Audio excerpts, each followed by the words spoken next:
أول جبار في الأرض تحالف مع إبليس وتحدى ربنا ونصب نفسه إله على الأرض، فأهانه ربنا إهانة كبيرة ونهايته كانت بسبب ذبابة.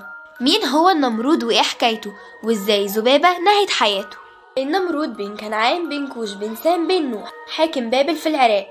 حكمه بدأ في أكتر فترات بابل ازدهار، بس للأسف النمرود كان حاكم جبار ومرعب، وكان بيمتلك جيش ضخم جدا، وكان بيرعب بجيشه كل جيوش الأرض.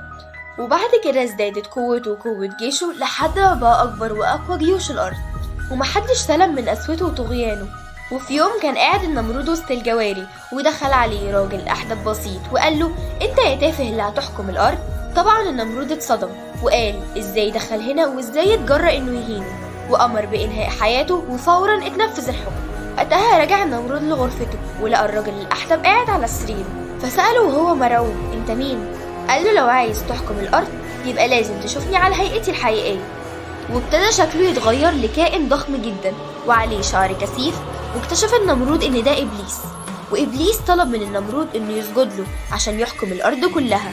من كتر جبروت وطغيان النمرود كان بيطلع لشعبه ويسألهم: مين ربكم؟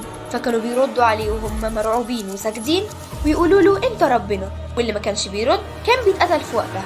ربنا نزل ملائكة كتير للنمرود عشان يهدوه للطريق الصح، لكن في كل مرة كان بيرفض، وكان بيأكد إن هو إله الأرض الوحيد.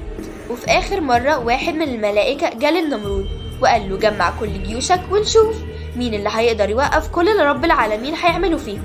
والنمرود تحدى ربنا وجمع جيشه المرعب كله، وفجأة ومن غير أي مقدمات نزل عليهم جيش مهول من البعوض والذباب وأكل لحم الجيش كله.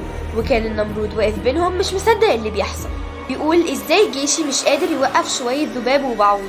بس النمرود وقتها ما ماتش بسبب بعوضة أو ذبابة دخلت في أنفه ووصلت لدماغه، استقرت في دماغه لمدة 400 سنة، خلت حياته جحيم من كتر الوجع اللي كان بيشوفه. وفضل يتعذب لسنين طويلة جدا، كان بيضرب راسه بالمرازب طول الفترة دي علشان يرتاح، لحد ما أهلكه ربنا بيها وفارق الحياة. ومحدش كان مصدق إن النمرود تنتهي حياته بسبب ذباب.